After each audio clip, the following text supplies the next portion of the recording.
Welcome on in, everybody, to another episode of Controllers and Katanas. As you see here, Ian, aka Relic, I'm Marty O'Cool. And I think we're ready to go, mate, to be honest. Let's get this show on the road. We are ready. So we've got some usuals, haven't we? We've got some usuals. Yeah. We've got Gachi, before MHA. Everyone needs to grab snacks, drinks, mate, because we're in for a ride, mate. We're in for a ride. Spooky season, mate. So it's about natural. I've got my Beetlejuice cup. But also, mate, it's not just Beetlejuice. I've got this. What's going on, bro? This black drink. You don't know if it's Coke. You don't know if it's. You don't know what it is, mate. It's spooky season, isn't it? Could be spooky season, mate. All right, let's kick it off. We've got Gachi episode 15. What are we saying, Ian? What are we saying? Not bad, mate. Not bad. It's consistently fairly good. This one kicks off exactly, obviously, where we left off the last episode. Everyone's been transported, but then everyone but Rudo has been, like, dashed off. They've been basically pushed away with, like, a trash landslide. And the other bad guys have met them in different spots. So basically, like, they've pushed them away. It's a classic shonen, mate. Classic anime shonen. Mate. Yeah. Where everyone's got to face off someone different, mate. And what I like about it's happening in Kaiju, isn't it? It's happening in Kaiju, mate, as well. Obviously, it's finished, but that's exactly what's happening, mate. Everyone's 1v1ing. What I did love about the bit where the landslide is, where, like, engine floats past. Like, Zenka's nearly dying, mate. He's, like, struggling. Engine floats past on his, like, casually on his, like, umbrella. Mate. And it's like, don't fight the current, mate. It will bury you. And it's like, I know, it's so funny. Was it just me, though? In this episode, the animation looked better than normal. I don't know if it's because I've been watching other anime, but, like, I started watching this, I was like, mate, this is clean, mate. This is clean animation. It depends if you watched it before or after One Punch Man, mate. This is the first thing I watched. Obviously, I've been watching Framing, which we'll discuss later. I think with this is that there's quite a lot of CG in it, and especially they do. The thing is with this, they do the CG quite well in this anime, I think. So like it blends quite nicely. It's not like because sometimes you get CG where it's overly in your face and it ruins it, whereas they do like a really good job of it in this, I think. I think in this episode though, the part where I was like, this animation's like pretty sick. Like it was the bit where it's just Ray was just like talking to that other woman. Yeah. I was like, man, that's clean. That doesn't like it. Even the portals when they like get all the portals behind them and it's like through. So good, man. Yeah, it is a good show. But one bit that made me laugh here as well is obviously they all get knocked out. So we've got classics, haven't we? We've got Jabba and Zanka. They're back, getting ready to go, and the entire thing between them two really made me laugh. Like one bit was where Jabba like he touches that like hot spring acid, burns his hand, and he's like, he proper like regrets it instantly. But like his weapon, his claws have got like some weird like absorption. So obviously he's got one that's like an antidote and one that's like a poison. And he like, can absorb like the acid or whatever into his weapon. But like it's when you get that bit where Zanka like blitzes him, like flips that like old thing of acid over him, and he's like, "Oh, I've won." He's like, "Have I actually won?" And then Jabba comes out and he's like, "Oh, no, you've just helped me transform. Like, I'm at my final form, mate. Like classic Dragon Ball Z. Is it his final form?" And Zanka's like, "What? I just got a swinging stick, mate. Like, I can just swing a stick at you. Like, what do you mean you've got a final form, bro? I haven't got a final form." This rematch is always going to happen, though, isn't it? It's in the cards, mate. Destined, Jabba mate. I do like Zanka as well. He's sick, isn't he? Yeah, Jabba. That bit where Jabba's like, "Oh, I'm kind of bored of this fight," and it, like, obviously, like you get, like I say, he gets the acid or whatever. I was like, "Yeah, this guy's sick, mate." But yeah, he gets into his final form, and then he asks Zanka, "He goes, are you in your final form yet? Have you got anything else to give or whatever?" So I think Zanka's in for a tough time, mate. To be honest, but I think I like it. Zanka's like, "Oh." He's literally got a stick, bro. Like, what do you mean? But maybe he does get one. We don't know. Maybe he just hasn't unlocked it yet. But then we have Engine, don't we? Engines versus some like weird, creepy, like lurker guy.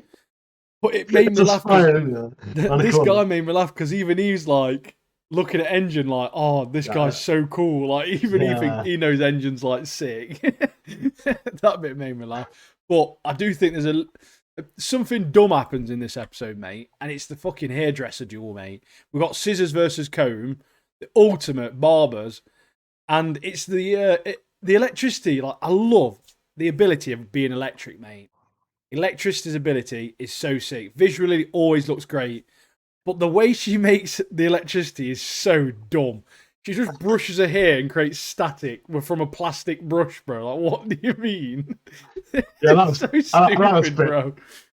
I like this bit because Rio's like, she sees like a long hair is like she's trying to protect it, whatever. She's gonna obviously attack with a long hair, and then she's like, "I've got a pair of scissors. I'll give you like a free haircut kind of thing."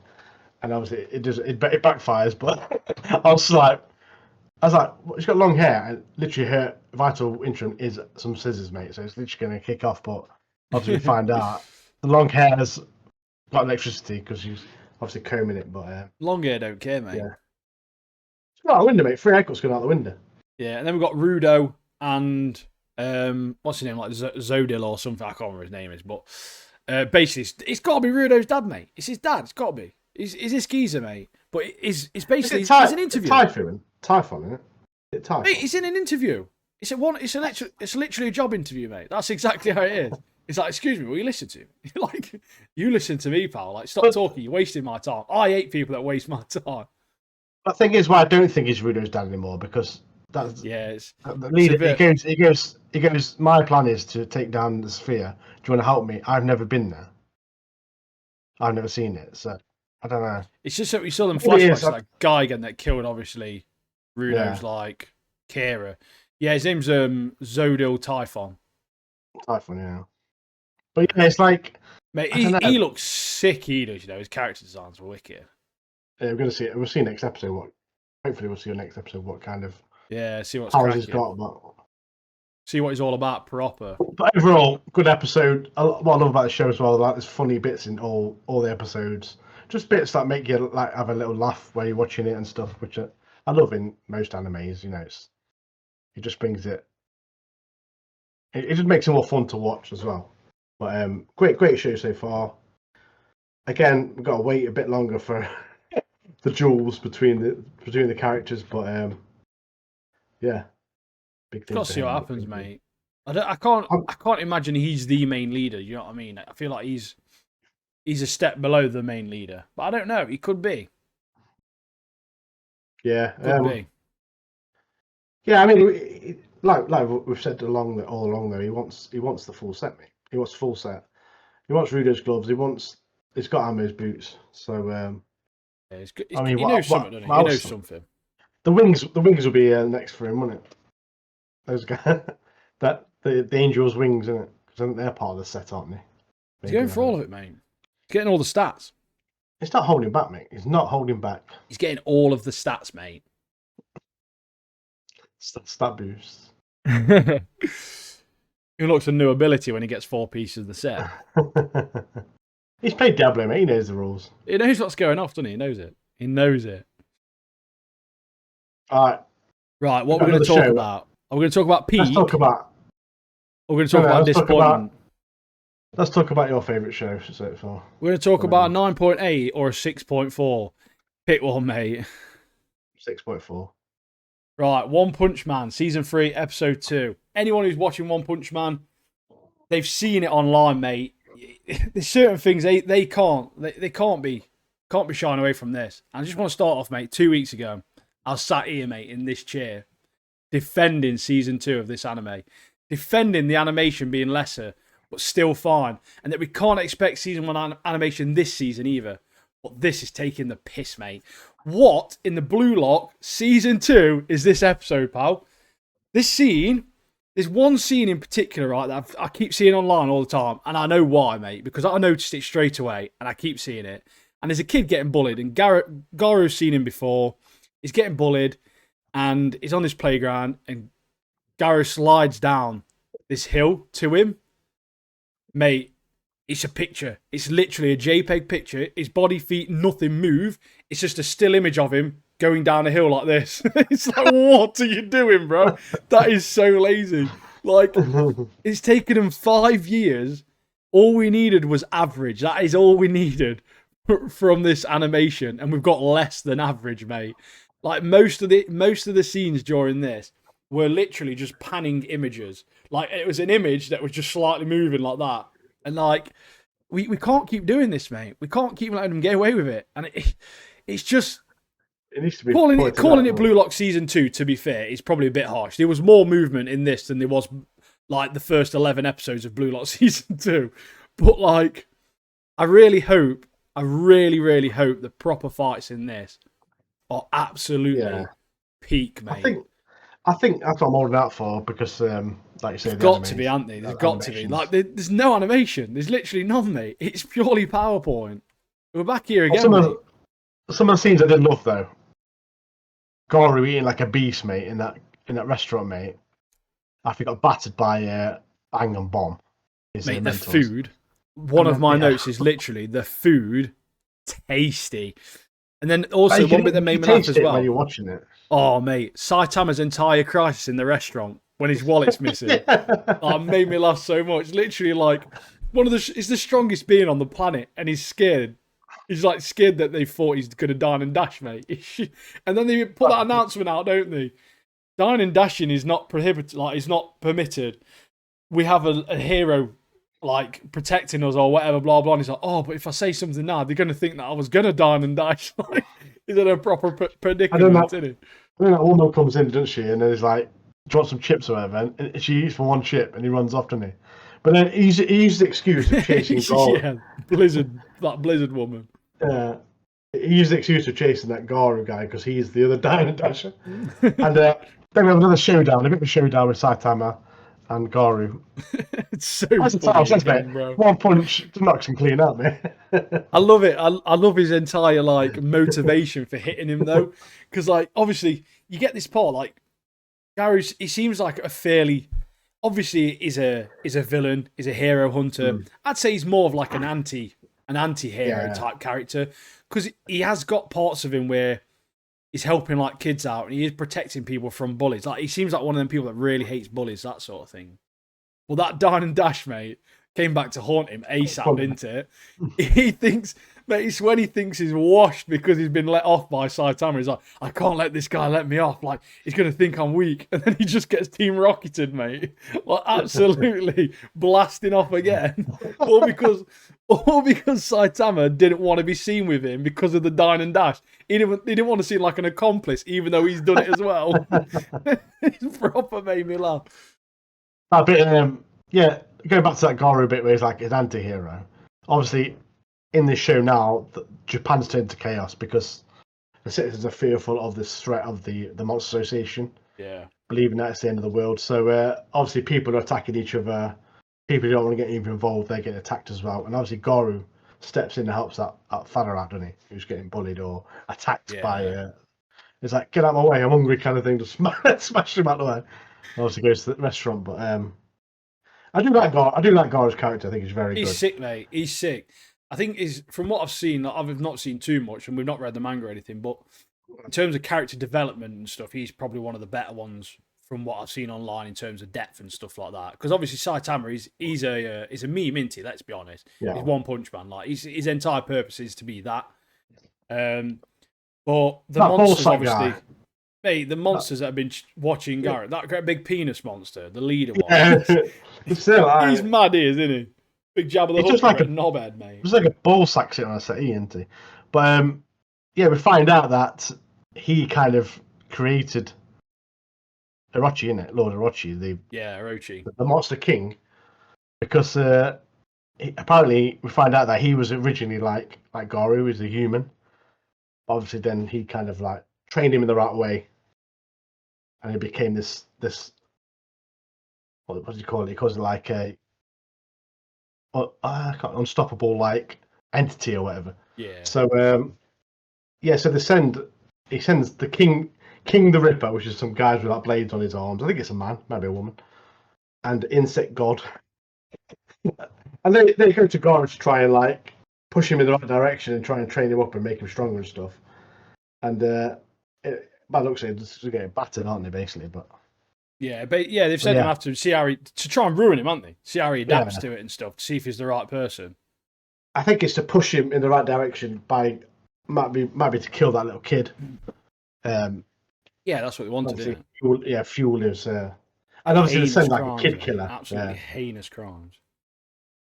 Yeah, I've literally got 4 paragraphs for this whole anime because basically just like fighting and a lot it's of just fighting, mate. Yeah, it's at the point now where like we've been waiting 5 years for this, right? And it does get annoying. Like Blue Lock, I love Blue Lock, mate. It's probably my favourite sport anime. It's one of the best sports anime. And the thing that annoyed me the most about it is that we got 1.5 episodes of Blue Lock that were absolutely fantastic, like peak animation, like really, really good. Like, why can't they just do that for all of them?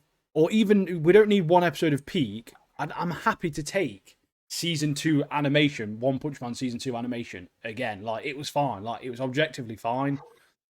And we just... That Marcus guy, wasn't it? I hate it, mate. It winds me up, mate. That Marcus guy who running the show on his own or whatever. Oh, big Marcus, mate. He was a legend, wasn't he? He was a legend. Keeping it alive, wasn't he? And then it turned out it was just like 3 episodes he worked on. And it was like, well, what about the rest of them then? Why are they all shit? Like... Yeah, everyone's like, is that Marcus did about 15 episodes? He's like, hey, no, I did 3 episodes. Huh? Is that 103, mate? What are you on about? He got his rep attacked, didn't he? His reputation was attacked. Oh, online. Apparently the director, One Punch Man director, has deleted his Twitter account because apparently he's been bullied for how shit the animation is. So he's literally deleted his Twitter account. Oh, I feel it. He's proper been bullied, mate. Been battered, hasn't he? Absolutely battered. Oh, that's what you get, mate. Let's talk about peak animation then. Let's talk about just One Punch Man as well. This is shout out all of you studios out there that aren't listening, because let's be honest, none of you are. And even if you were, you wouldn't take this into consideration. But I saw someone talking about this, and if we've waited 5 years for an anime and it's going to come out looking like this, if all we needed is to wait another year for it to be good, just let us wait. Just make us wait another year.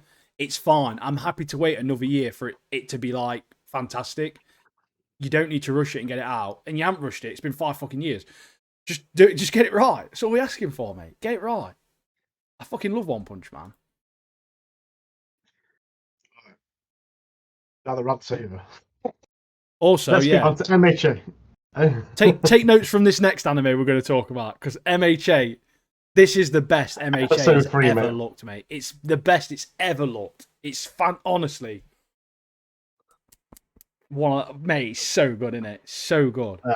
Right, so MHA episode 3. I just want to kick off straight away by saying there's people around the world watching the news about All Might that watch it all on live TV. One of the characters is called Martin. I was like, that's my name, that is. Find out some dog man. That's me. I was like, charming. Yeah, it turns out some dog man character. I was like, flipping it. Charming. An absolute beast. But yeah, so it's like all the actions of All Might, Deku, Shigaraki, and an All For One are creating this like bizarre weather conditions, major cyclones like kicking off, and this could hit the other parts of the world. And we have this like bit where all these like news reports are happening in different parts of the earth or whatever, and it's like we're gonna get hit by this cyclone from Japan or whatever. But the main thing I want to say is Bakugo's back, baby. Bakugo is back. He's back. He's back. Our boy's back. I mean, it's so good, mate. It's so good. Round of applause for our boy, Bakugo. Legend. But the way, mate, my favourite part of this episode, it's not even necessarily what Bakugo does, but it's the way Deku and Bakugo looked at each other and just knew exactly what to do. And like Deku slingshots him at All For One. That bit, mate, that scene. The art style, everything, mate, was honestly, it's on point this season so far. It's fun. Oh, mate, so good. When he slinging this like from the front of his face, was that? Yeah. A proper good bit. I was like, so. But the animation doesn't end there, mate. Like, it just continually gets better. I just wanted to give a shout out as well to Edge Shot, mate. MVP of this episode for stitching back again from the inside. One of my notes is Headshot is an MVP. That's literally what I wrote. I was going to like, he never gave up on him. Like, it's the part where it talks about what happened inside his body. Like, back he was dead, mate. It was done in. And then Headshot's literally like pumping his heart, whacking his heart, trying to bring him back. And it's because of like Bakugo's inner strength and power that sparks like his body back to life. I was like, Headshot, mate, you're a legend, mate. You're a legend. I think he's he's sick, mate. He's deadly injured, isn't he? He's like, really he's on death's door, isn't he? He's really on death's door. He's literally put all of his resource into just saving his life. He's literally fixed all his heart up, everything. And even Bakugo's like, it's the part where he makes him be sick blood. I was like, oh no, he's dying. He's like, no, I've done that to like relieve him. I was like, mate, you're a G. You're an absolute legend. You're actually a legend. But legend, mate. Another bit I love in this episode as well, where All Might is sitting behind. Obviously, so Bakugo saves All Might from. He literally rips All For One's arms clean off. That entire scene was so good. Like, I honestly, mate, I sat there with goosebumps. Like, mate, this is honestly peak. This is amazing. But I want to say that, like, the music in a certain scene where All Might's looking at Bakugo from behind, like seeing the man he's become, mate, I was like, mate, that is so sick, mate. And then he gives him that tech for his arm, doesn't he? Like a final gift to help him out. I was like, mate, so sick, mate. He's looking after his boys, isn't he, mate? He's a legend. I mean, I was ready for All Might to it's such an emotional episode. Hype episode as well. I was ready for All Might to perish, but obviously he has this like boy lives another episode. He's here for one more. It's got to be at least one more, please. I like the bit All Might has this dream as well. He has this dream where he talks to Night Eye, and basically he was meant to die at that moment. That was the point, the vision he had or whatever. But due to an unexpected turn of events, All Might says, I was supposed to die here when I passed the baton on. But then, that's it, mate. He's been saved. The world sees the hero be saved. Bakugo, the main man. Mate, it's his new ability as well that he's got. Like, he's got his own form of the flying Raijin from Naruto. He can just teleport to his sweat and where he's teleporting around, and All For One's like, what? Yeah. So good.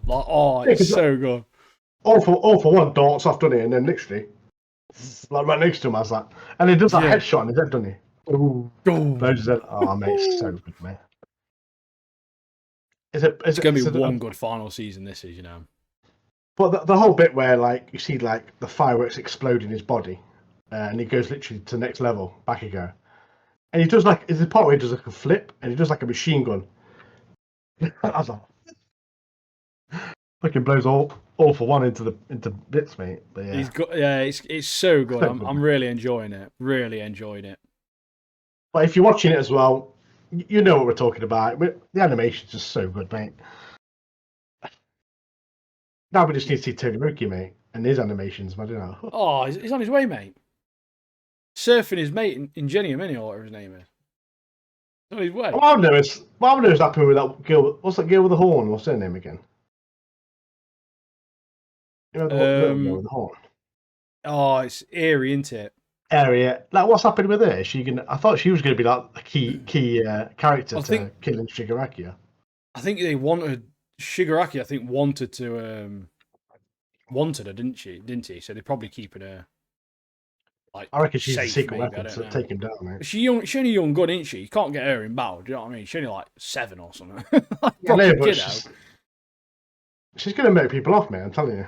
She's a secret weapon. I'm sure of it. Turning back time. What I loved about this episode, when the world sees All Might get saved, I mean, last episode we saw more getting emotional, crying and stuff this is it, mate, it's done. What the relief you see on everyone's faces, mate, when Bakugo saves. And there's that bit as well where Bakugo's bum's watching on the TV and gets a dad to watch it, but I was like, look at our son, mate. He's got that grin on his face, what he always has. Yeah. I was like,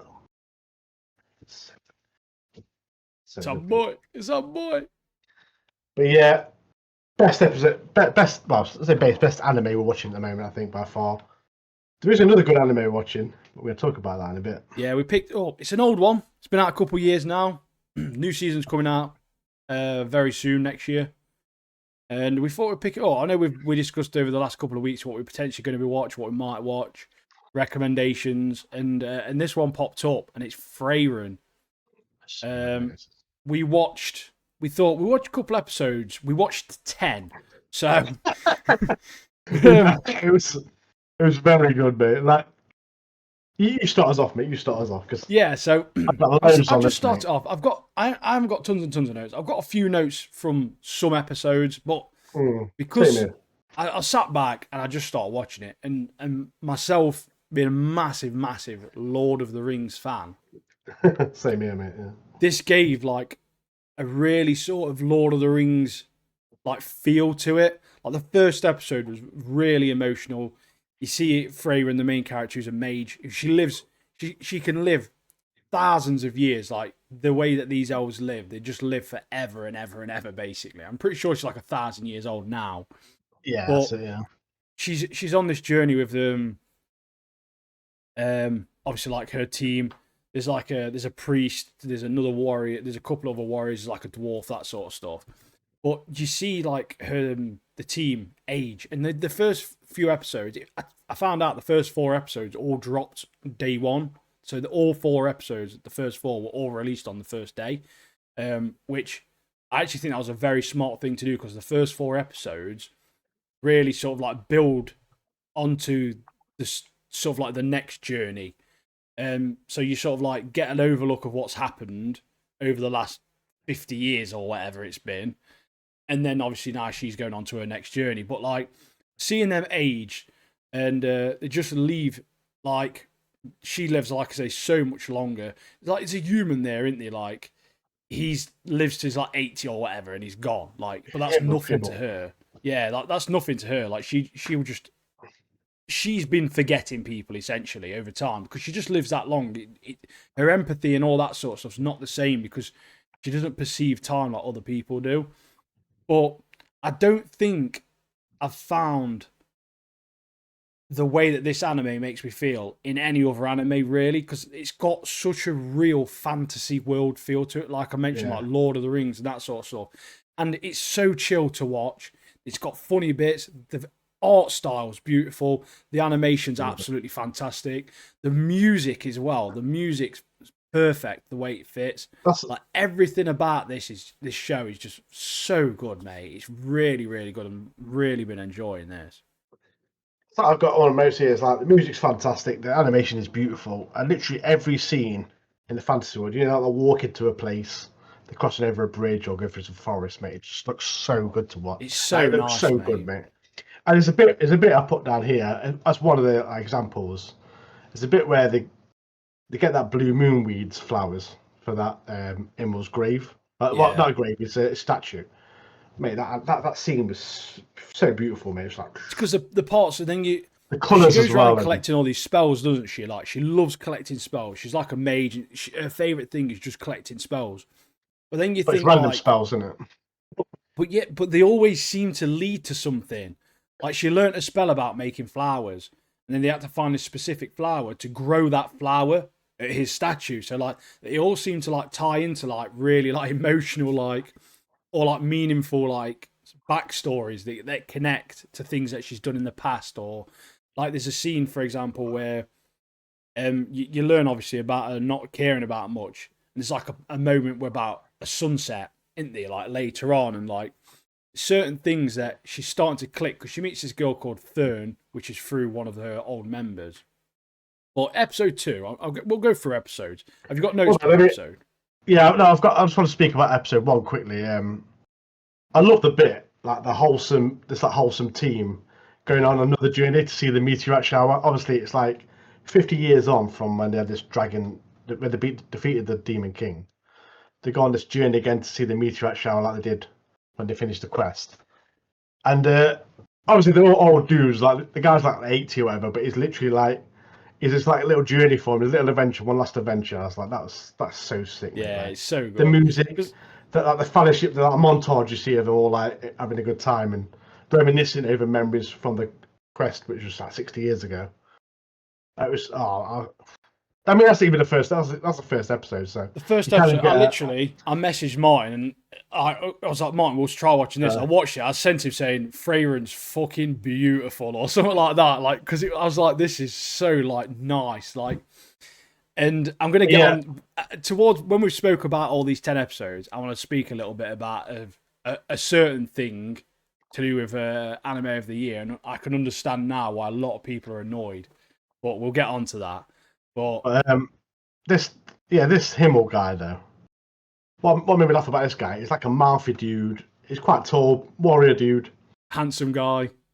Yeah. When he's older, mate, he's like a midget, dwarf, isn't he? He's like mate. a little... He's smaller than Eisen, and Eisen's an actual dwarf, bro.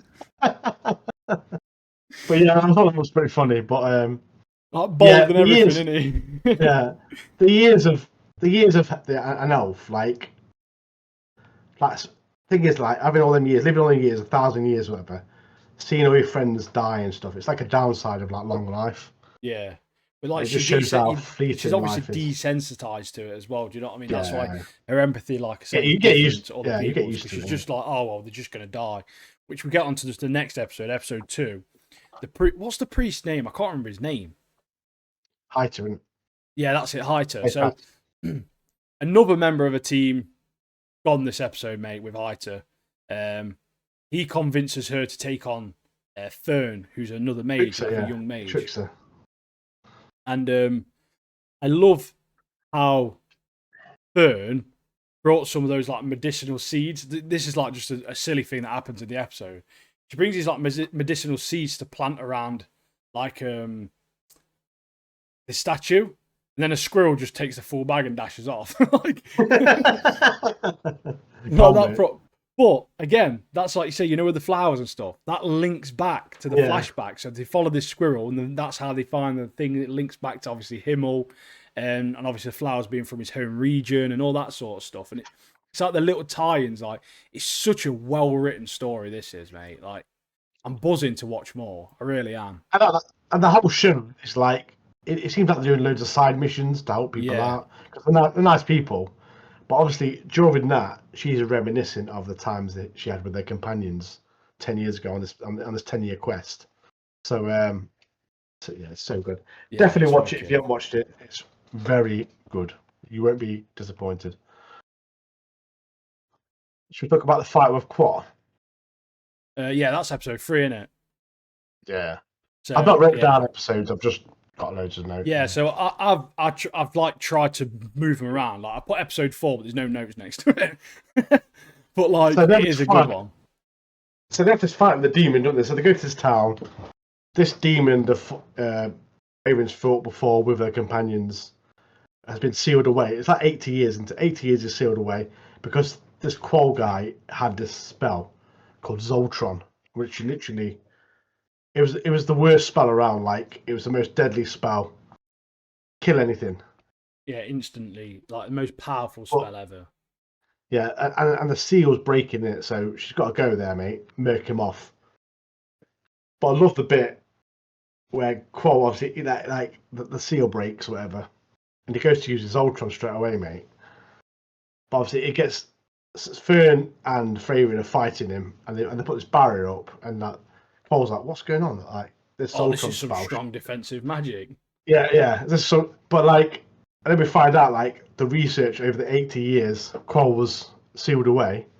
Human research, they found a stronger defensive spell to counteract that. So now Zoltron becomes just a normal everyday, just an average spell. Yeah, like I loved her telling him that story as well, telling him about the history of why it's happening and how his spell from 80 years ago is basically now pointless because they've like studied it. But it's like anything. It's like medicine now. Yeah, it's like in real life, science, everything, isn't it? Like you've surpassed it to it relates to real life. It's basic magic. And yeah, he just gets murked off with his own spell. Like the disrespect, mate. I love it. Absolutely love it.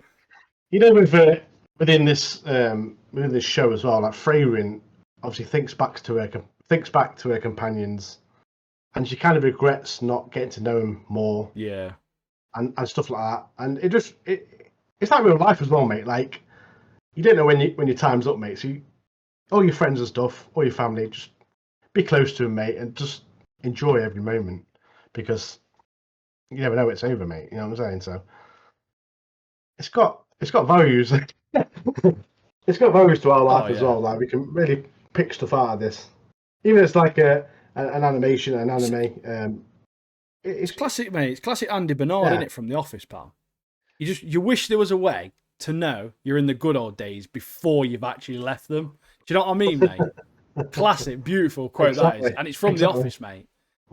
But one of the most impressive things with this episode, I thought, was that farmer's straw hat lasting all those years. Because like, it was a young kid when she last saw him with that straw hat. He got the same straw hat, mate. How's he got the same straw hat? How's it, mate? That is the best made straw hat ever. Unreal. He made it probably. Probably his mum made it or something. So it's like, I've got to keep this because my mum made it. 80 years later, mate, still got it. I love like when she goes back to places, like 50 years later, 80 years later. There's people that she met when they were younger, and now they're dead old and stuff. It's like they're all dead old. She looks identical. Yeah, quality, mate. Well, episode 4 is the one where they see Eisen again. So Eisen's still knocking about. He's like acting like he's dead frail, but he literally can still walk on, like run on water and stuff. Mate, you're like sick as anything. What do you mean? Yeah, he asks Freyren and Fern to help him search for like the legendary mage's notes that, according to obviously like Heiter's research, they're in a forest. And yeah, they go and find this, and it's Flam, which turns out was Freyren's teacher. Yeah. She taught Freyren all about magic and all that sort of stuff. Which was 1,000 years ago, by the way. Which was literally 1,000 years ago. Like, no word of lie, but she was a human. So, like, she aged long gone, blah, blah. So it's like Freyren knows her well, but Freyren's like, it's been so long that she's almost become a myth. But obviously, Freyren knew her, mate. Like, Bezzy mates. Like... I was she like the first mage, the first proper mage as well. Like she excelled in all kinds of magic. So yeah, like she's obviously high regarded as a legend. Sort of yeah. So she's like we'll get to the suppressing the magic soon, pal. Yeah, we will.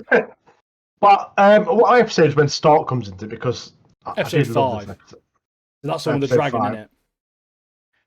Oh mate, that bit where he takes the dragon down there. So good. I love it. Yeah, it made me laugh, mate. Fern blasts it, does nothing, and they just run away. Freyren and Fern both just leg it, don't they? Just absolutely run off. But I love the bit where like he finds his courage, doesn't he? He finds his courage. Stark finds his courage, mate, and just digs his like big axe in this like dragon's head. Oh no, sorry. So they meet him in episode 5, but I think he kills a dragon in episode 6. Yeah. Because the reason she wants to kill the dragon is because she's a dirty little elf, mate. She wants the grimoire so she can have X-ray vision. Yeah, but something funny happens in the next episode, mate, with the X-ray vision, though, doesn't it? Yeah. So talking about Stark, so he kills the dragon, mate, and obviously me and he were talking about this the other day. Like this guy's like a new warrior. And like he's literally he's been trained by Eisen and Auntie. We're not mentioning that. Yeah, but his first kill is a dragon, mate. So he's peaked, mate, straight away. His first kill is it's done, mate. It's done. Yeah, because he's in practice. When you first meet him, there's like a mountain behind him, isn't there? And there's like a massive crater in it, and it's him. He's been literally like training, practicing, just slashing mountains. Legend. But there's a bit later with Stark. I want to talk about that, mate. But we'll get to that. But let them know about this spell, this worthy spell that cost the dragon's life. Oh, yeah. So basically, they gain this new member, Stark, warrior, trained by Eisen. He murks a dragon off. Mate, animation, by the way, on that fight, so cool. Visually, like the visual style, cinematography, the effects, everything, fantastic. Very, very, very, very pleasing to the old peepers, that one, mate. But Fern learns the X-ray spell, and looking at Stark, she just goes, so small. Like in such a subtle piece of humour. She looks down, doesn't she? And he kicks right off, doesn't he? Nothing small about me, what are you talking about? But like it's such a subtle line, isn't it? And it honestly caught me off guard, mate. It really, really made me laugh. I was like, you know what? This is actually really funny. The camera looks at him and she looks down like that. Like his own eyes. Like, so small. It's so good. Well, one of the other... So we have this other mission kicking off. So we feel like the main mission is to go to... Is it Ariel, isn't it? It's like heaven, basically. Yeah, she's literally following the same path she followed 80 years ago. Yeah. With the other people, but for a different purpose this time. She's going to Ariel, not to be confused with Areola. And this is like heaven, isn't it? Because she wants to speak to. She's been told that she can speak to Himmel again, and obviously get to know him. Kind of apologise for not spending more time with him. But that's the main mission. But we have loads of little different side missions in, but like a classic game, mate. Little side missions kicking off, and one of them is in the town with Aura the Guillotine, mate. Now that scenes, them few episodes was so good, mate. Oh yeah, especially the fights. So basically, what it is, Aura the Guillotine is one of these 7 sages of destruction, and she loves like puppets, mate. She loves like controlling people, and she uses. Yeah, like one of the things as well this show is because the episode 7 when they go to like the city, don't they? And then we start meeting more demons and stuff, don't we? We start meeting proper demons, and I really like. Yeah, I really like the idea of the demons in this. Like, they're not like, I like normally watch stuff, like, even as far as to say, I don't know, like fucking Buffy the Vampire Slayer or something, where you got Spike, who's a vampire, but, like, he's humanized. Whereas the idea of, obviously, the demons they're just beasts who can replicate human language to deceive you. Like, I like that. Like there is no good ones. Like, they are all evil. Like, you won't feel any sympathy for them. They are just beasts, and I do like that because when they're getting murked off, you're like, get some of that, mate. But, so Aura the Guillotine wants this. There's like a barrier around the city, and she wants that bringing down so she can lead her army into it and kill everyone off, eat them all. But she sends two envoys in, doesn't she? Lugna and Linny. So these two go in and they try and like strike a peace treaty with the town, so they drop this barrier. Nah, mate, Freyrin's in there, but that fight between the two demons and Stark and Fern, mate, animation was so good. When Stark does that thunder strike thing and just literally cuts her in half, I was like, get in. But yeah, I love like they've introduced these demon characters now. Obviously, expanding the world a bit more, showing you some of the characters that are involved in this world. Yeah, so good. And that Lugnia gets blasted with Zoltron, which Fern and Freyrin now have kind of redesigned to become like a demon killing spell, haven't they? They've tweaked it a bit so it's more powerful now. But that bit with Stark and the lightning strike, that animation was so good. It literally cuts her, and you see you see her body get cut in half, but you see her hair as well because she just literally slashed down. You see like a bit of her hair and stuff. Yeah, that entire fight was so good because obviously she's replicating Aizen's style and like he's basically fighting his master and everything. As well, actually, yeah. But he's like, yeah, you got the same style, but you haven't got his like strength and stuff. And I thought that was really cool. And then Fern as well.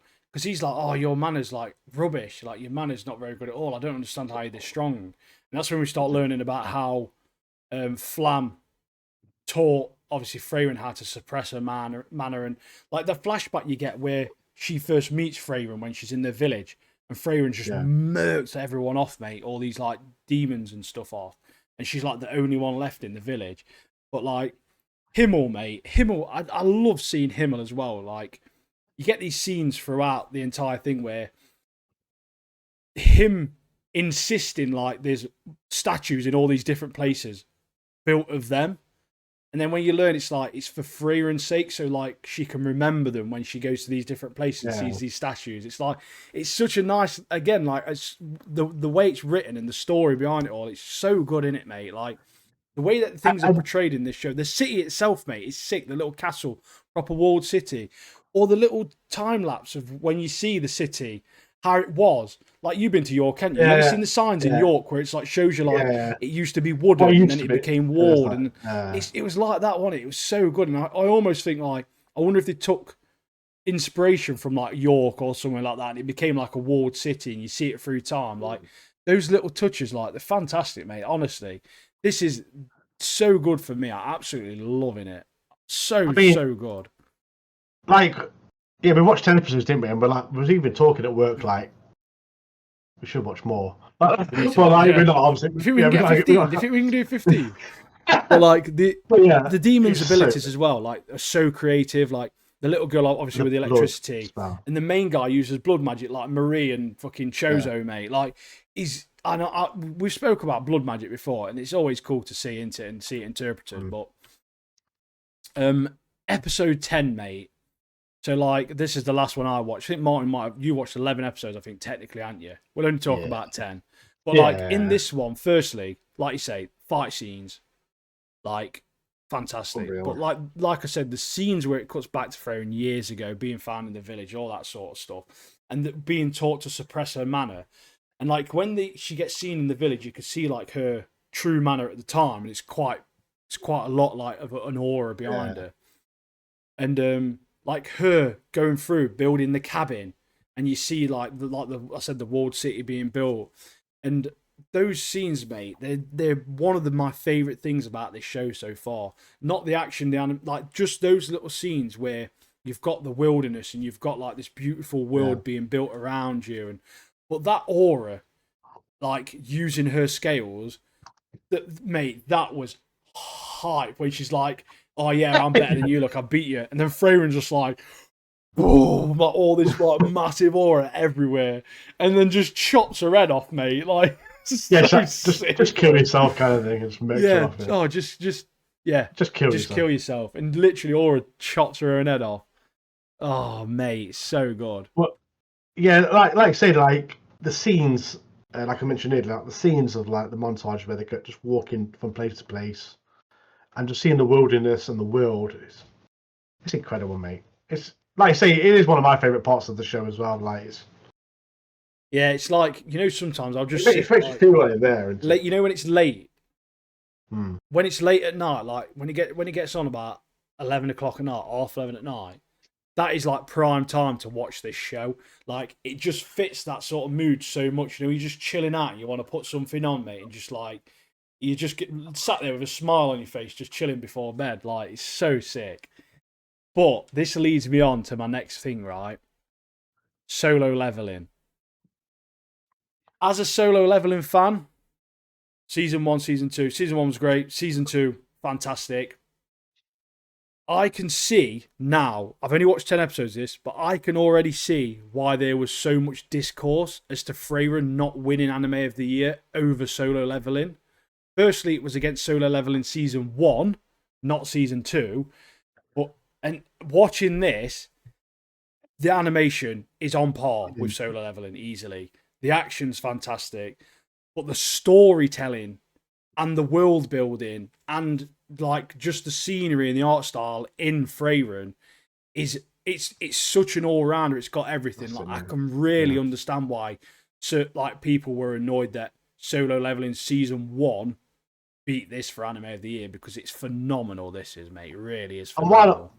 While I'm watching the show as well, like that, it's rising in my ranks of anime, mate. It's literally and like nothing against solo leveling. I absolutely love solo leveling. I'm literally, I've got files for Igris, his entire armor, mate. I'm planning on 3D printing his entire armor and wearing it, mate. Like, I love it. It's so good, but there's so many more pros for Freyrin than there is to solo leveling in terms of an Anime of the Year competition. Character building, etc. I don't know how it lost. Like it's obviously it's all fan based, isn't it? Like, and I think the problem is that solo leveling season 2 was out at the time and just finished, and I think people were assuming that it was solo leveling season 2, but it was actually solo leveling season 1 that was in the running for it. But yeah, I'm loving it. Really, really loving it. This could easily be in my top 10 anime of all time when I finished it. If it keeps going out, it's going. Like, I can easily see it being up there easily. With this as well, like. It's been a while since I've watched an anime and just be like, mate, I want to blitz this. I want to watch. Mate, we watched 10 episodes in like 4 or 5 days. Like, bear in mind, we've been to work. Like, we don't do nothing. Like, we've got full-time jobs. Like, and we're watching MHA, and we're watching Gen V, and we're watching like Gachi, and we're watching One Punch Man, and we're watching other stuff as well on the side. Like, we still smashed 10 episodes of this. I watched like 4 episodes in one night thinking, I probably need to go to bed now. It's like 1 a.m, bro. Like, the birds tweet in the background. The birds are kicking off, mate. The birds are singing. Oh yeah, yeah, so good. If anyone don't watch this, mate, honestly, put it on your list and get on it because Get on it. it's so If good, you mate. love, it's. I can understand some people probably won't like this. Certainly, people who are sexist won't like it. It's very female-fronted, female-orientated. If people like blokes that just beat each other up, like you're probably not going to like it. But if you like stuff, anything fantasy, this is one of like the best fantasy worlds I've seen in a long time. If you like, it ticks all the boxes. Lord of the Rings, if you like those sort of worlds, if you like things with good music, great scenery, even if you like Vinland Saga, certainly if you like Vinland Saga Season 2, you're going to like this. Like, there's a lot of crossover there in terms of pretty worlds and great scenery and that sort of stuff. Like, we was talking about the music, weren't we? Like, it is like very Lord of the Ringsy. Yeah, it's epic, man. Vinland Saga vibes, mate. I was like, oh, I can see like them having like a tour of like an orchestra tour, mate, of like favorite music. I put the thing on Spotify. Got them on the old. There's an album on Spotify. I just put it on there, mate. I was like, it's just chilling it. It's so chill. Like chilling out, mate. So chill. Great show, that's mate. 10 Definitely episodes. recommend it. You're probably going to get between 5 and 10 next week as well. I'm not even going to lie.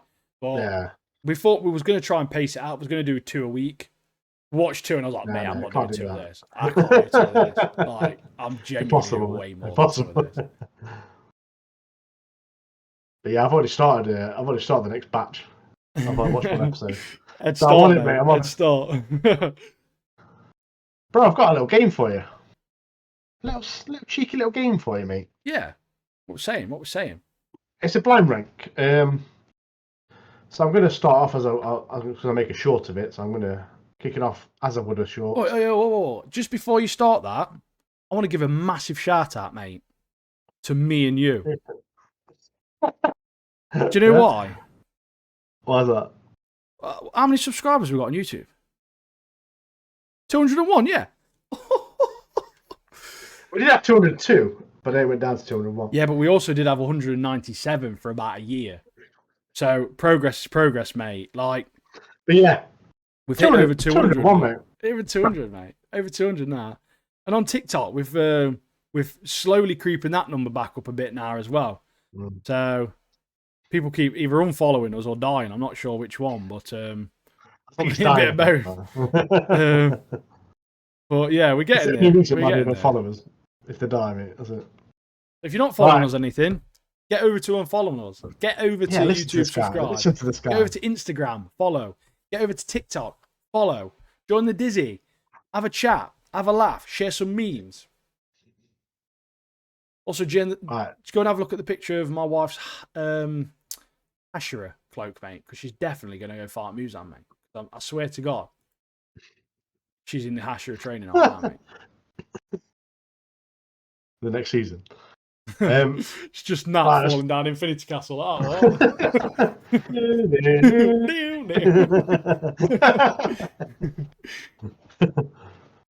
Right, let's do this game. So I'm going to kick it off as I would a short. So you ready? Yeah.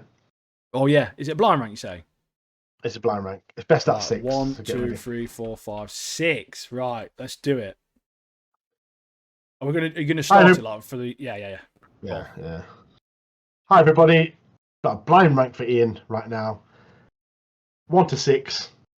This is consoles from back in the day. So childhood.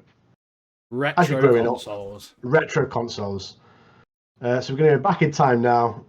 I'm going to mention a console, and he's got to put them from 1 to 6. But also, when he puts his console, I want to name a game as well that springs to mind when that console is mentioned as well, also in the list.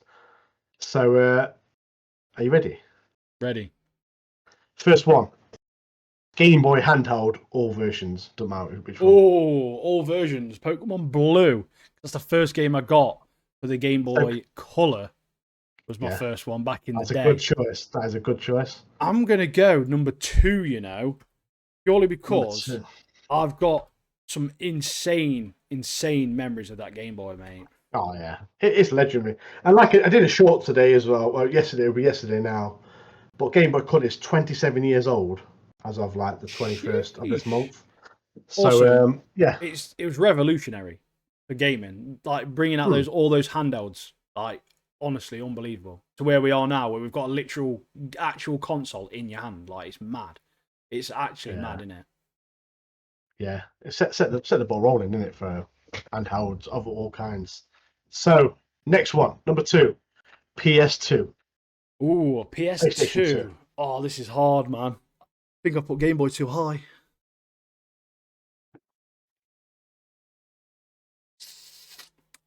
PS2 is one of the greatest consoles of all time. I feel like I have to put PS2 at number 1 because there's a chance that there's nothing else that's going to be better than that coming up for retro. But most retros are sick. But PS2, I'm going to shout out San Andreas for this bad boy, mate. San Andreas, legendary game, mate. Legendary game. There's many a game for it. Don't get me wrong. There's many a game for it. I think the first one I got was Final Fantasy X.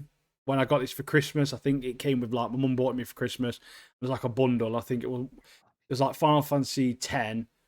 I think it was actually Vice City. I think I got was one of the first ones.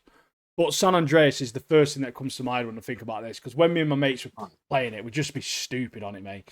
You used to have to go to behind those little room things to like join a split screen or whatever to get your mate in. Do you remember that? There was like a little thing you had to go and run into so they could join. Yeah, and then like they'd join, and then you'd put loads of cheats in, and you'd just be flying around on quad bikes listening to like Final Countdown and stuff. Just stupid shit, mate. Yeah, I used to when I used to play single player on that game as well. Like, every time I used to go on, I was like, "Gotta get to that gym, mate. Fucking get put some iron and just ride around on like a little bike or something, man the groove and stuff." Yeah, it was Grove Street, mate. Yeah, legendary. Grove Street, go to. So let's go to number 3 now. This is a bit more Xbox 360. Xbox 360 number 3, mate, for me. Number 3. And that's Halo 3. Xbox 360. Halo 3 was legendary. Halo, it's 2 games that spring to mind for me: Halo 3 and Rainbow Six Vegas 2. Rainbow Six Vegas 2 clan matches, mate. Spoke about this before. I'm not going to go into detail again. Me and my mate Damon, goated, mate. It's all the best in the world on that game. I'm not even lying, mate. It's all the best in the world, like genuinely. I'm not even being big-headed. But like, I've probably put the most hours into an Xbox 360 than any other console on the planet. Like, easily more hours into that because it's where online really first came about properly, is in those days, into it with the PS3, Xbox 360. I didn't have a PlayStation 3, but like the amount of games I had on that, Gears of War, mate, beautiful. When they came out, great games. Well, Halo back out recently. Yeah, Halo 3 spent so much time. Even COD 4 was very good back in the day. Even the other ones as well, like Black Ops 1 with zombies and all that sort of stuff, they was really good. But like, it's for the multiplayer experience, I'd say Xbox 360 is probably one of the ones that really sort of revolutionized online, certainly at that time. PS3 also had it, but there was a lot of issues with PlayStation with security and stuff, weren't they? Hacks and all that sort of stuff. I used to love the Saints Row games as well on Saints Row, on Xbox or PS3. Yeah, Saints Row was really good. Yeah. Okay, number 4, Mega Drive. Ooh, Sega Mega Drive's a beauty. I'm going to go 5 for Mega Drive. Leaves me with 4 and 6 left. And I could easily say Bubsy, mate. I literally sent you a picture of that bad boy the other day. Yeah, I know Bubsy. Everyone knows Bubsy, mate. If you don't know Bubsy, mate, you've never lived, mate. Also, if you don't know Bubsy, you've not been listening to his podcast enough, mate. But Martin gave me an idea, so I went into a mum and dad's attic like about a week or 2 ago, and I literally saw like a Bubsy Mega Drive game just there. I was like, "Oh, mate, I literally spoke about this on the poddy." Thought I was sending Martin a picture of this bad boy. Martin says, "I should do like a short or like a video and stuff." So when I've got time, I'm going to go up there and collate some of like the really retro stuff in my mum and dad's attic, and I'll do a little bit of a video of like, "Oh, what I found." Attic search. Yeah. The thing is, most of the PS1 games aren't real. Most of them are like chipped games. Like my dad used to get them off someone at work or something. Like, yeah, you knew a guy. I literally had like a box. We have a box. I've still got it. I think it's in my attic now because I brought the PlayStation 1s back to my house. And it's got loads of like just cases that have got blank CD sleeves that just have like the game handwritten on in a marker pen, like like medieval. One of my mates used to have like, I think it was like Christmas time, and he had like loads of these like brand new games come out, like like Tomb Raider 2 and stuff like that. I mean, we didn't have a chip PlayStation. We were like, let's go round. So we went round playing Fighting Force, Tomb Raider 2, stuff like that. I was like, we had loads, mate. Spider-Man games, like we had so many chipped ones. Because it was weird. I'm sure there was like a little spring thing. Obviously, I was a wee like nipper back then.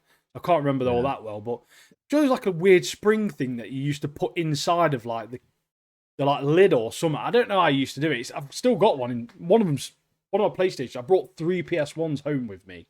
That's how many we had randomly.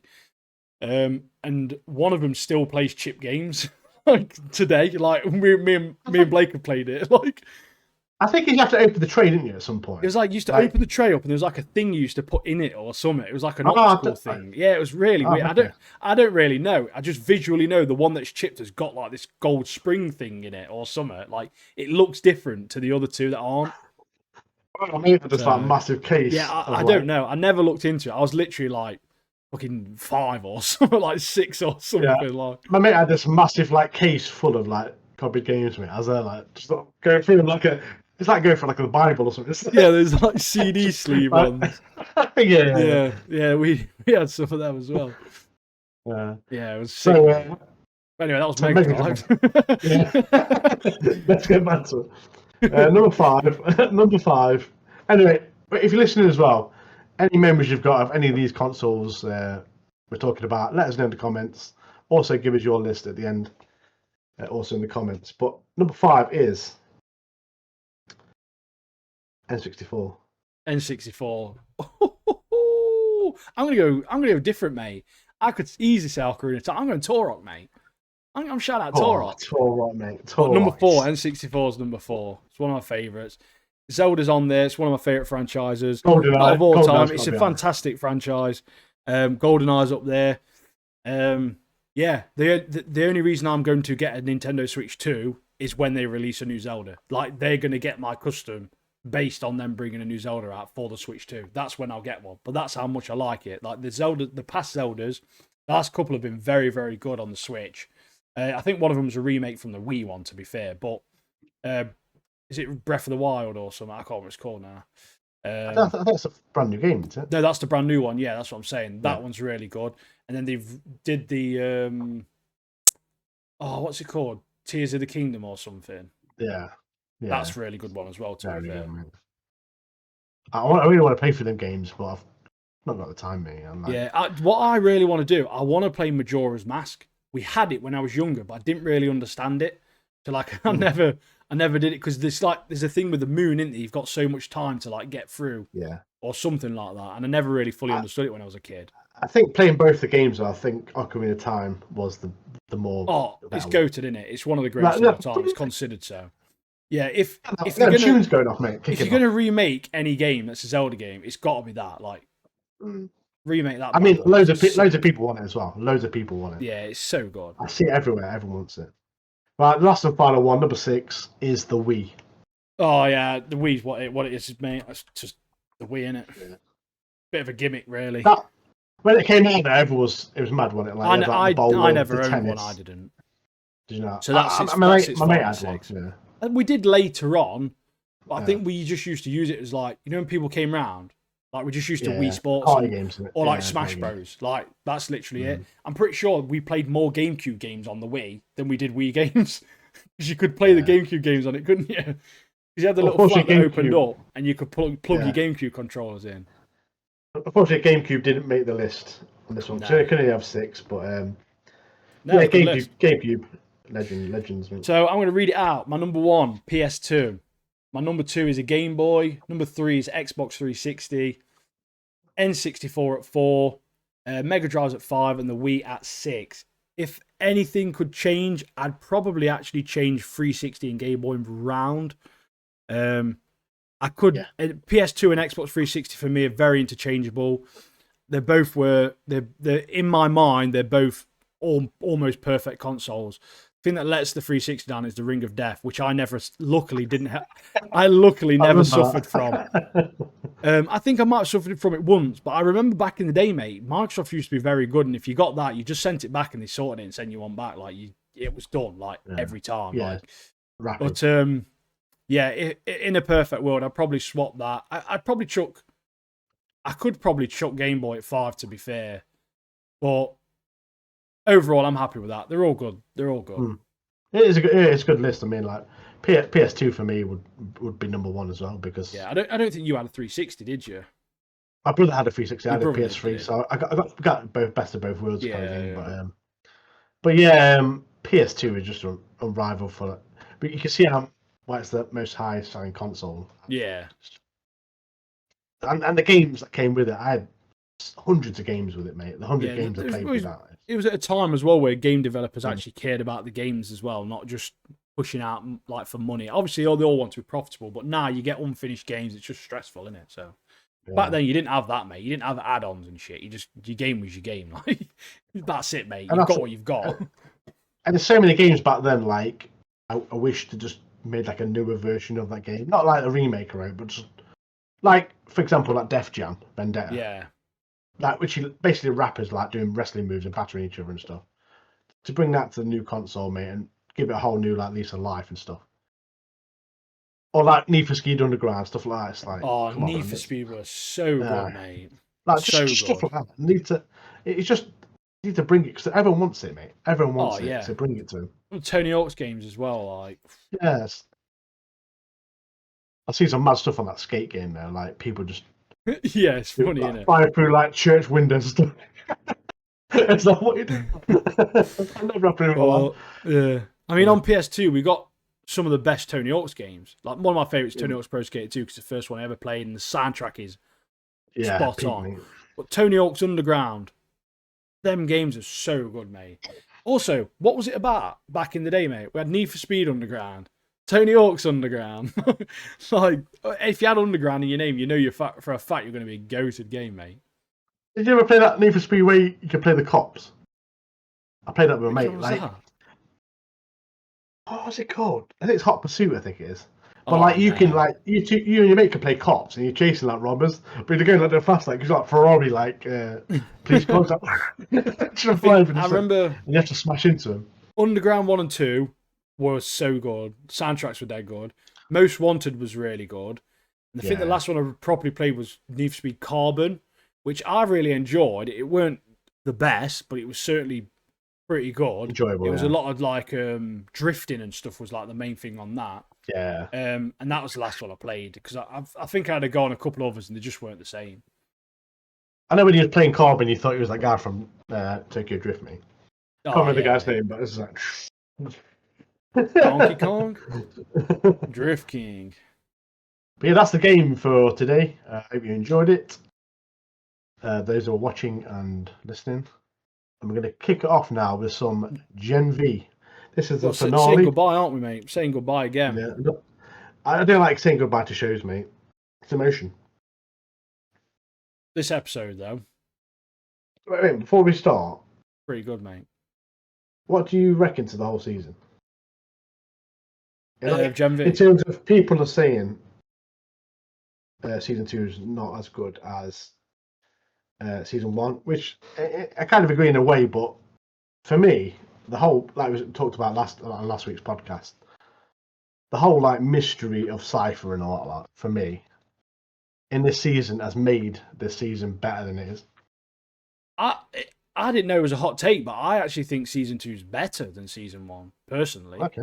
I've preferred it overall, just because of the mystery behind it, and obviously the fact that they had a cast member actually die in real life, and they had to rewrite a lot of the story.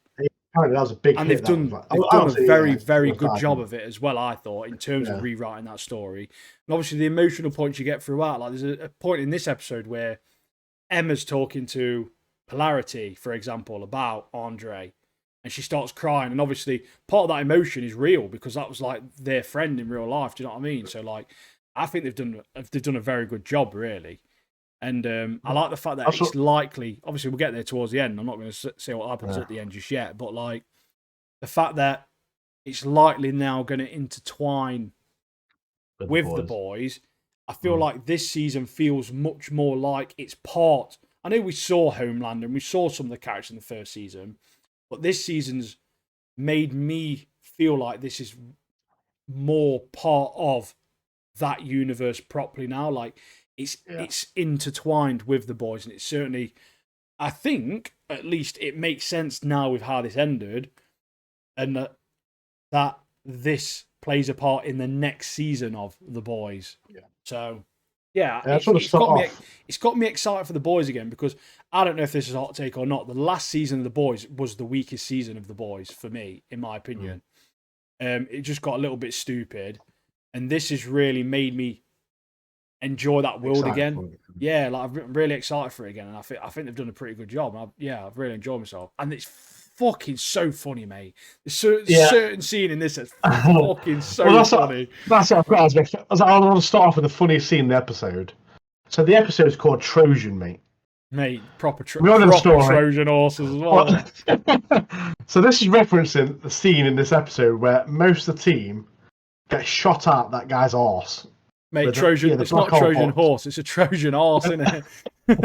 But there's a bit where he blasts all the team out to face Godolkin, but it's Emma's face when she's coming out is the best part for me, because she's literally like, her face is like saying, there must have been a better plan than this.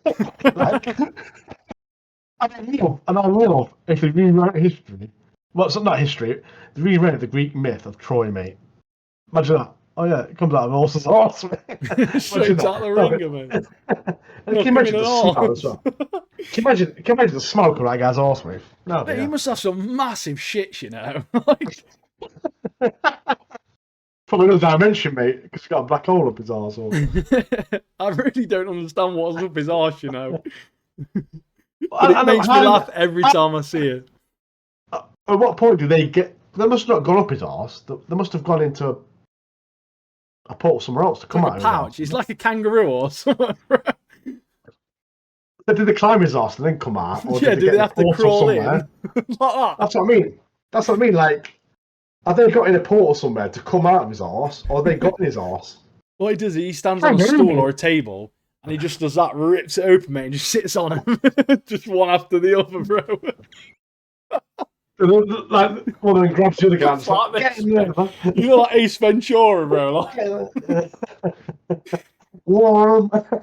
Yeah, but and that is the funniest scene of the whole episode. It's so funny. There's a couple of other funny bits. There's one part where there must have been a better plan than that, though. Come on.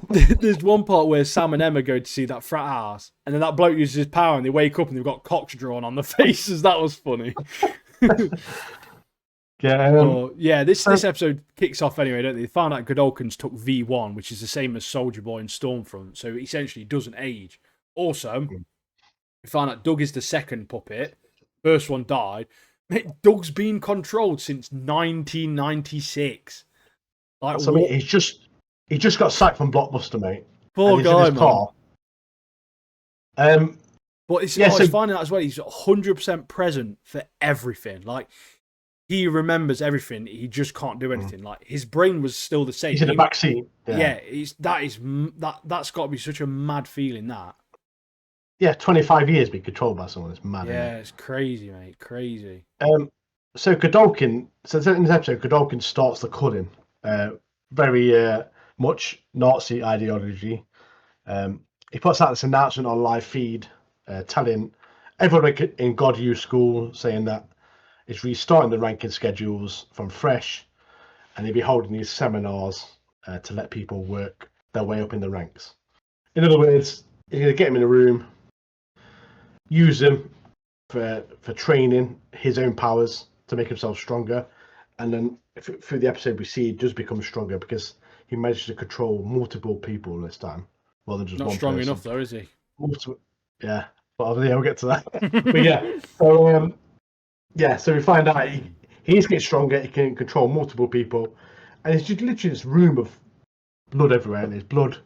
People getting murked off everywhere as he just walks through them all. I was like, he's getting powerful, but it changes at the end. Yeah, but anyway, Doug, poor Doug, mate, R.I.P. gets murked off by Black Noir. Him taking a selfie, Black Noir taking a selfie with Polarity, proper main Milan. This is why I'm saying about this. Like, there's so many tie-ins with the boys. Like the Black Noir is obviously the new stand-in Black Noir who talks, because obviously the old one didn't. Yeah. And it's when Polarity's in that prison cell later on, and he's telling him about how the movies were good, but this part didn't make sense with episode 2. The second movie didn't make sense with the third movie.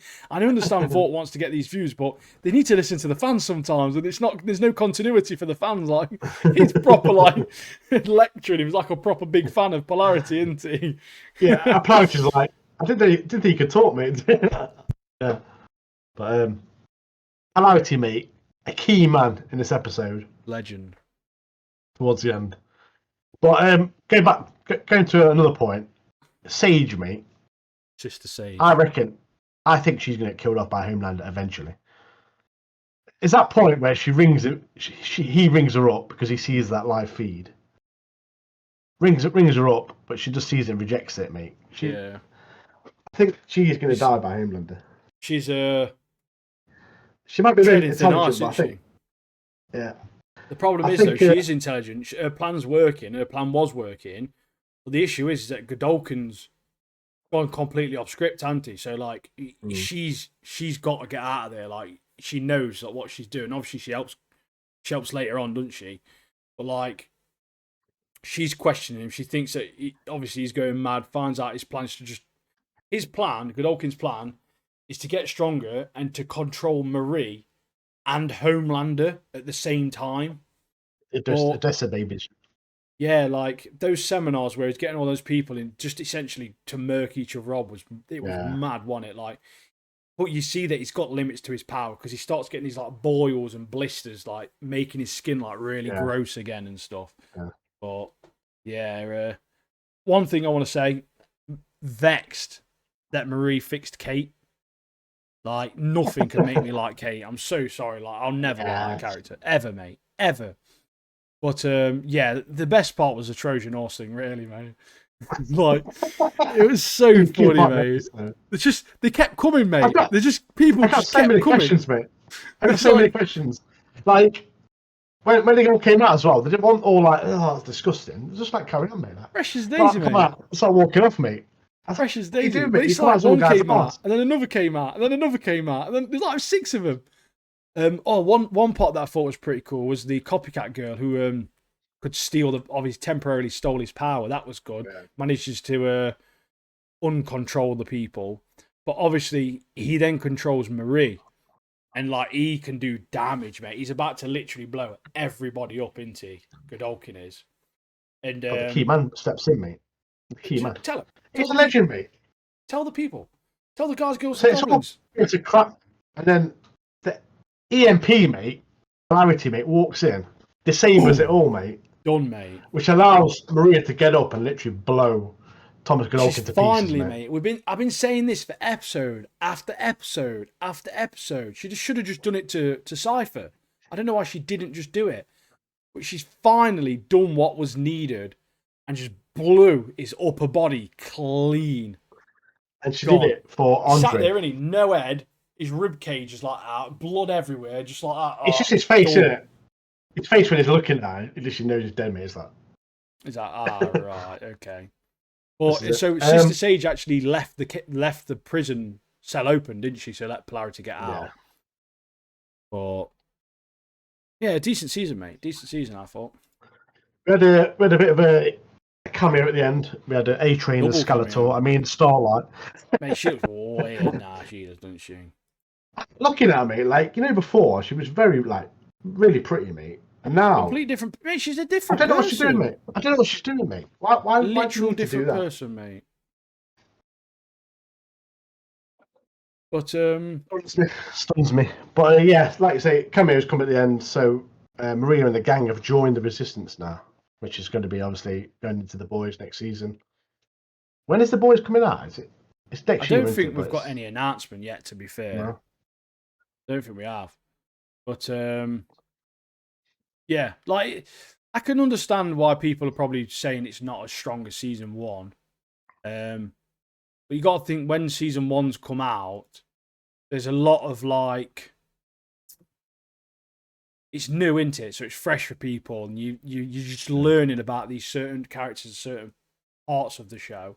But I think the fact that they've done what they did, obviously with Andre's actor's death, I think they've done a very good job. And I think they're probably roughly around the same, really.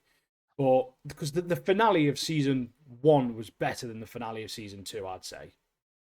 The season one finale was strong, to be fair. But the fact that the tie-ins, I really like the tie-ins.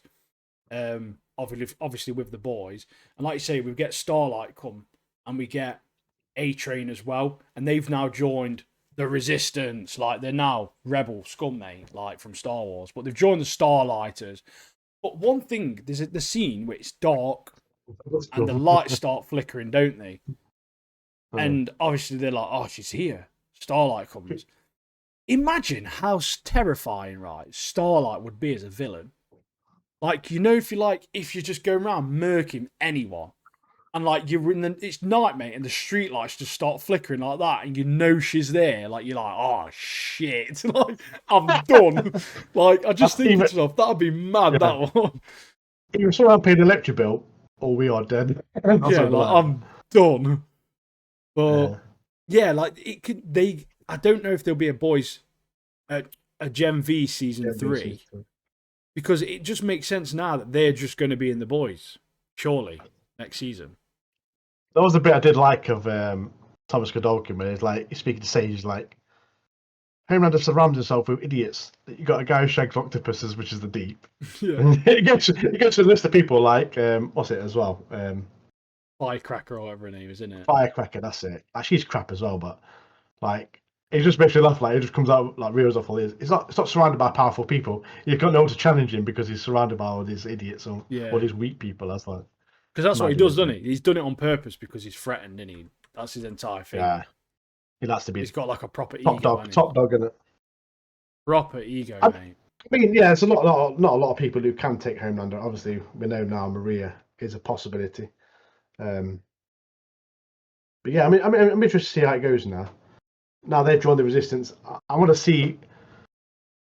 Obviously, Kate and Sam are part of the Resistance now. I want to see when Kimiko and Frenchie get rescued. Hopefully, they're like, "Wait a minute, you're the one. It's your fault. You're the ones who sent us there," kind of thing in the first place. But well, they also might be able to help guide the Resistance to where Kimiko and Frenchie are being hidden. I just know. I know what you're excited for, though. You're excited to see Love Sausage, mate. I want love sausage, mate. It's all I care about. Love sausage. I want love sausage. I want to see love sausage to meet that one with the dead long pubic hair. Them two need to meet, mate, and then I've like a crotch wrestle or something, bro. Like arm wrestle it, mate. See what happens. And in the last episode as well, Bushmaster had a part, didn't she? Had a part to play. Oh yeah, she wrapped him up. Legend, mate. Legend. One thing I did like, it was like, because obviously he's proper Nazi, he just wants to wipe out all these people, doesn't he? I like Marie was like, you've been beat. You've been beat even by like the rubbish ones, like even by the weak ones, like we've beat you. Like I thought that was pretty cool. It's a bit where Emma goes big and like boots him as well. Yeah, just boots and volleys him one, mate. Is that like, douche? But yeah. I really enjoyed the season, mate. I really enjoyed the season. There's a load of strong points in it. Loads of comedic moments. Some comedic moments didn't need to be in there, but it's the boys' world. And it's that universe. Like it makes sense. Yeah. But next week, so that's it for shows. However, next week it's Halloween week, mate. Scary season. And what starts? Welcome to Derry. There's a new series starting on Monday, I think.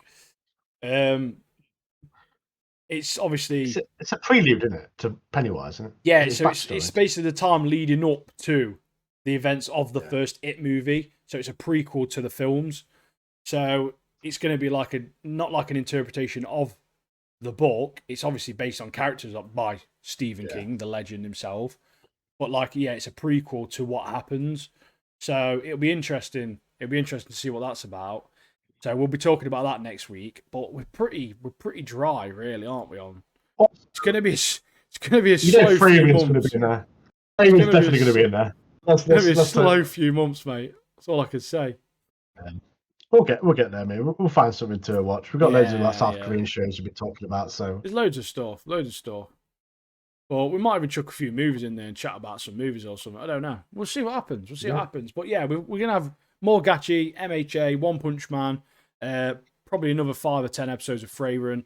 And we're going to be chatting about it as well. Welcome to Derry. Yeah. So, and then we'll have a game as well. And we don't need too much stuff. It gives us a bit more time to chat about stuff then as well. So yeah, and just as always, we always say, drop us a follow. Drop us a like, drop us a comment. Yeah, comment. It boosts the algorithm. It makes us feel better when you comment. And just join us and everything. But all our socials are in the link in our got a link tree, haven't we? All the socials on there, mate. Check it out. We've got a merch store. Merch store on there. Check out t-shirts. Yeah, check out RCG props. Check it. Buy yourself a Red Hood helmet, you know. But join me on Twitch. Join Ian's YouTube. My TikTok. Got nothing Ian's on TikTok. It. I'm trying to think of ideas. I'm currently selling bits. So the reason I'm doing the 3D printing prop stuff, I'm saving up for a better printer, and then I will be printing a load of stuff, and I'll probably make a little bit of content out of it, to be honest. Some time lapses of prints, me sanding stuff, painting them, just bits and bobs, mate. Just me making stuff, just chilling, just doing stuff. Making armor, mate. Making armor for battle. Got to. Video, got to. Painting armor for battle. Well, yes, that's us. 3 things to say, isn't it? As always. Mate. Godspeed. Peace and prosperity. And lastly, have a good weekend. Hope you've had fun. We have. And we'll see you on the next one. We love you. Appreciate you. Thanks for being here. Thanks for all the support. 200 subscribers. Might not seem a lot to a lot of people, but 200 people on my back garden is a lot of people, mate. So, like, it's a lot of people. So we appreciate the support so far. If you want us to talk about anything on the side, other stuff, we'll be having a couple more videos coming up soon. We've got some videos in the bank. We've got Chainsaw Man Season 1 to talk about. We've got a lot of stuff that will be coming out. I'll be releasing the Chainsaw video. Will be coming out on the channel. I'm thinking probably Tuesday, Wednesday next week. So stick around, check that out, let us know. And yeah, have a great weekend, and we shall catch you in the next one. Peace. Take care, everyone.